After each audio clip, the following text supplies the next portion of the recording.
Beyond measure, he covers the line that most of us straddle.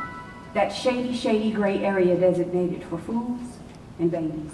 He keeps minds in serenity and hearts humble, meanwhile we still find ways to question how awesome he is.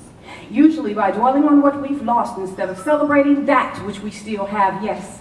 Consistently professing spiritual maturity, yet choices and word selection defeats that proclamation. So how long do you plan to continue to stand in your own way? How long will you speak of instead of speaking at the mountains hindering true godly worship? How long will you keep silent? Be fed with yesterday's bread. Walk in shoes 2 sizes too small. Reach for doors he's already closed. God is waiting on you.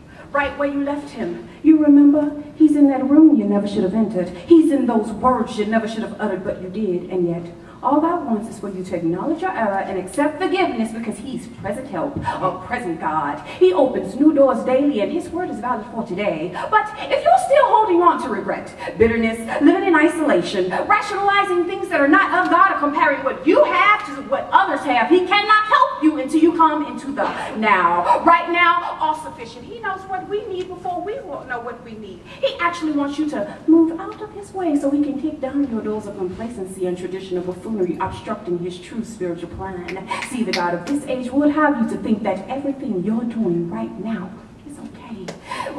The God of this age would have you to think that your facades and your masked personality satisfies his commandments, but they don't. That's deception. The true nature of deception is for it to be staring you right in your face without you knowing that it's deception. He wants your heart. He wants you to know that he takes the sick, the lame, and impaired and restores their ailments because he's a healer. He places food and mouth and clothing on the back of the deserving and the undeserving because he's a provider. Stepping into unfamiliar territory, he becomes the ground, the stable footing of your walk because he's your righteousness. When you're blinded by your own sight, he's the quiet calm in the midst of chaos. He's shalom. He's your peace.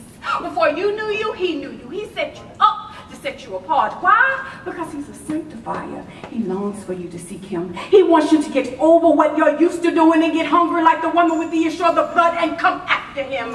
Quicken your feet with desperation. He wants you to be as consuming as a fire, destroying everything in your path to get to him. Thirst after his perfect will like the great expanse of ocean that never gets full. Trust his voice like the man at the waiting pool. Go after him like the woman with the alabaster box who pursued her opportunity with persistence. This is your Kairos, the appointed and set time for you to grab hold of God and say, I'm not going to let you go until you bless my soul. So stop your excuses, eliminate your fear, change your mind so that God can make you his dwelling place.